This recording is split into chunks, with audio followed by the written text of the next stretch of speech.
Hello' everyone, আজি মই গৈ আছোঁ এটা বিশেষ কামত। ৰ'ব দেই, খুল যা চিম চিম।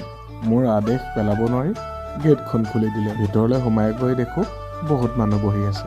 মই ভাবিলোঁ মোৰ বাবে ৰাখি থোৱা আসনখনত বহি আসনখন শুৱনি কৰি তোলোঁ। খুওৱা সন্মুখত কোনোবা এজন ডাঙৰ মানুহে ভাষণ দি আছে। ভাষণ দি থকাজন মামা নহয় কিন্তু দেই, বেলেগ মানুহ এজনে ভাষণ দি আছে। সকলোবোৰ ভাষণ হজম কৰি মই এতিয়া ঘৰলৈ আহিলোঁ। ঘৰলৈ আহি দেখোঁ গঠৌ মোৰ বাবে ৰৈ আছে। গঠৌৱে কিন্তু বৰ ধুনীয়া বাঁহী বজায় দেই। আহকচোন শুনো।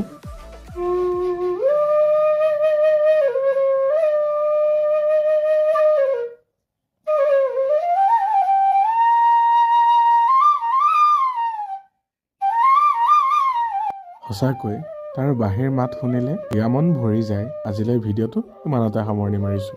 লগ পাম অন্য এটা ভিডিঅ'ত। खत्म। Bye bye Tata.